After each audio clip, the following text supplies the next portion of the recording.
तो चलिए अब इस चैप्टर का सेकंड टॉपिक पढ़ते हैं, जिसके अंदर हम एडिशन और कंडेंसेशन पॉलीमराइजेशन को डिटेल में पढ़ेंगे। तो इस टॉपिक के अंदर हम एडिशन पॉलीमराइजेशन पढ़ेंगे और कंडेंसेशन पॉलीमराइजेशन पढ़ेंगे। तो सबसे पहले शुरू करते हैं एडिशन पॉलीमराइजेशन। एडिशन पॉलीमराइजेशन में एक ही मोनोमर्स के मॉलिक्यूल्स या फिर अलग अलग मोनोमर्स के मॉलिक्यूल्स ऐड होते हैं और पॉलीमर बनाते हैं।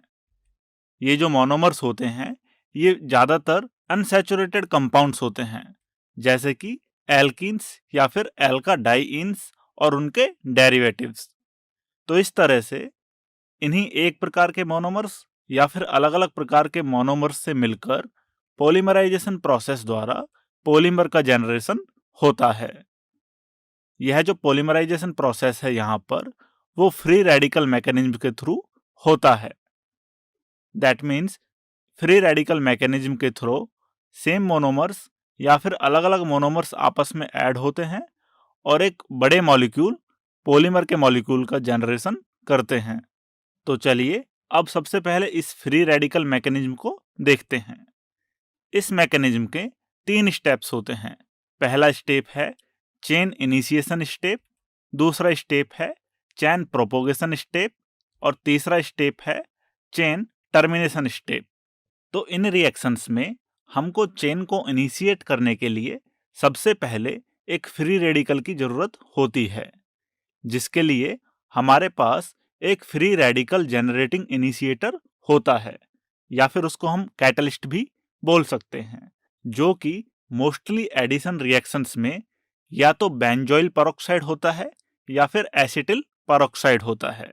जैसे कि चलिए हम पॉलीएथीन जो कि एक एडिशन पॉलीमर है उसके लिए फ्री रेडिकल मैकेनिज्म देख लेते हैं।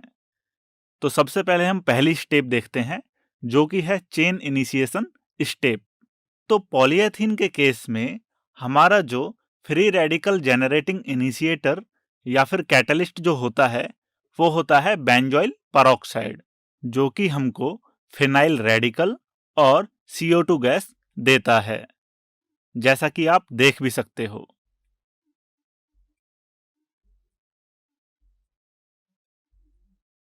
तो इस तरह से हमें बेंजोइल पेरोक्साइड की मदद से फ्री रेडिकल फिनाइल रेडिकल मिल जाता है, जो कि इस रिएक्शन को इनिशिएट कर देता है। और फिर आगे ये जो फिनाइल रेडिकल है ये एथीन मॉलिक्यूल के साथ ऐड हो जाता है और एक नया और बड़ा फ्री रेडिकल बनाता है। यानी कि इस चेन इनिशिएशन स्टेप में जो कुछ भी हुआ है उसको आप जल्दी से यहाँ देख सकते हैं।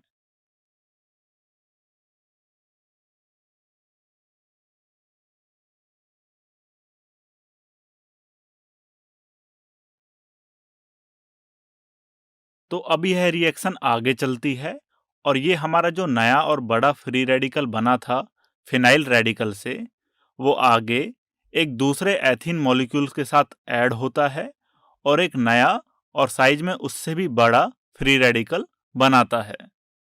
इसी तरह से यह जो अब नया और साइज में बहुत बड़ा फ्री रेडिकल बना है ये आगे कंटिन्यू एथीन मॉलिक्यूल्स के साथ ऐड होता जाता है और अपने से काफ़ी बड़ा और एक दूसरा फ्री रेडिकल बनाता जाता है।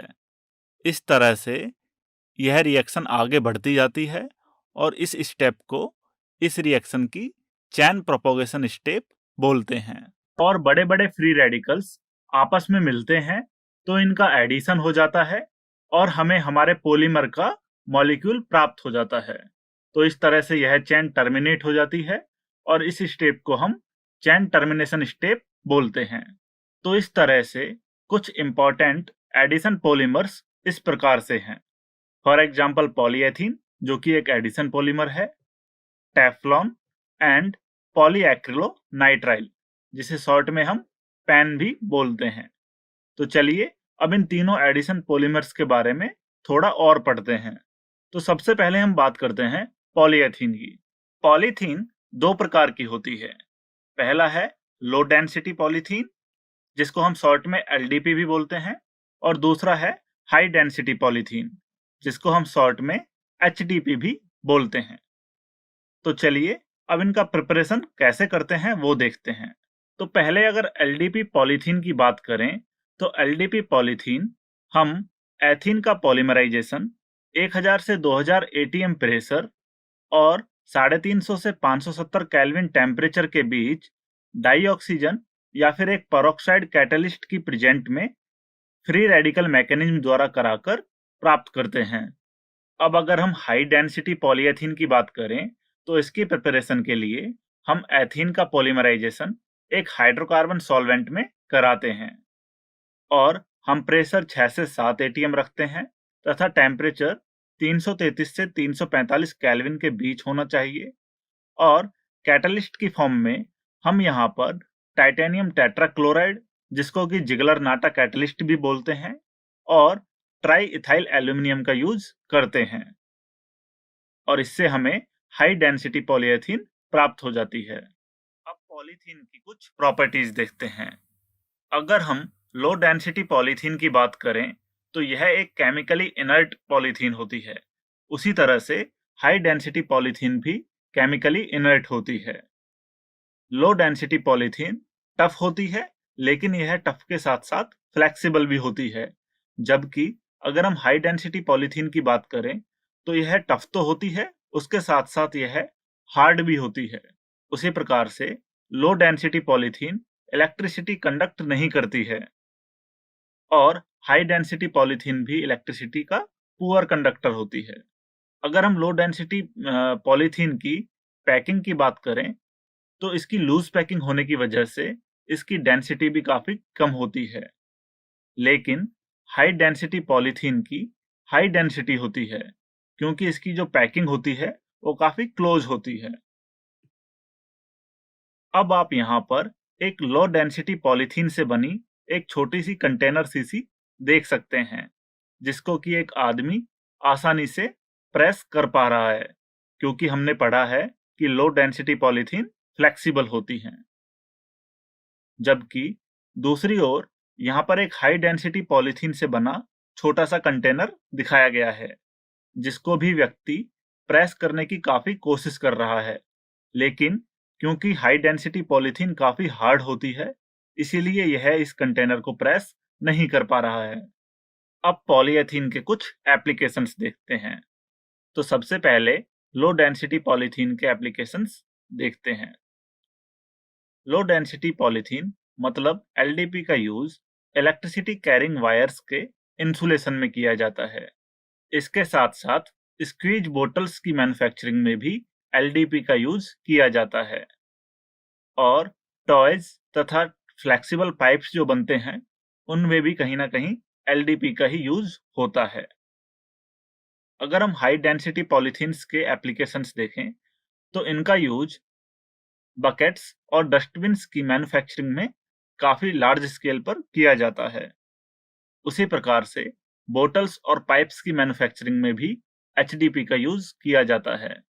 हमारा अगला एडिशन पॉलीमर है टेफ्लॉन, जिसको हम पॉलीटेट्राफ्लोरोएथेन भी बोलते हैं। तो चलिए इसकी प्रिपरेशन कैसे होती है वह देखते हैं। इसकी प्रिपरेशन के लिए हम जनरली टेट्राफ्लोरोएथेन को एक कैटलिस्ट की प्रेजेंस में हाई प्रेशर पर हीट करते हैं, तो हमें टेफ्लॉन प्राप्त हो जाता है। और यहाँ जो कैटलिस्ट यूज करते हैं वह परसल्फेट कैटलिस्ट होता है। अगर हम इसकी प्रॉपर्टीज की बात करें, तो यह एक केमिकली इनर्ट होता है तथा यह कोरोजन का रेसिस्ट करता है। अगर हम इसकी एप्लीकेशंस की बात करें, तो टेफ्लॉन का use oil seals and gaskets के फॉर्मेशन में होता है तथा इसका उपयोग non stick surface coated utensils के मैन्युफैक्चरिंग में भी होता है। हमारा अगला एडिशन पॉलीमर है पॉलीएक्रिलोनाइट्राइल, जिसको शॉर्ट में हम पैन भी बोलते हैं। तो देखते हैं कि हम इसको कैसे प्रिपेयर करते हैं। इसको प्रिपेयर करने के लिए हम एक्रिलोनाइट्राइल का एडिशन पॉलीमराइजेशन कराते हैं एक पेरोक्साइड कैटलिस्ट की प्रेजेंस में, और इस तरह से हम एक्रिलोनाइट्राइल से पॉलीएक्रिलोनाइट्राइल प्राप्त कर लेते हैं। चलिए अब इसकी कुछ प्रॉपर्टीज देखते हैं। यह एक थर्मोप्लास्टिक होता है। इससे जो हमें फाइबर मिलता है उसे हम पैन फाइबर बोलते हैं। वह केमिकल, इंसेक्ट्स एंड फंगी का एक अच्छा रेसिस्टेंट होता है। अगर हम इसके एप्लीकेशंस की बात करें तो यह वूल का एक सब्स्टिट्यूट होता है, मतलब कि इससे हम एक आर्टिफिशियल फाइबर बनाते हैं जिसका नाम ऑर्लोन है, और वह आर्टिफिशियल फाइबर वूल को सब्स्टिट्यूट कर देता है। यह इसका सबसे बड़ा और सबसे इंपॉर्टेंट एप्लीकेशन है।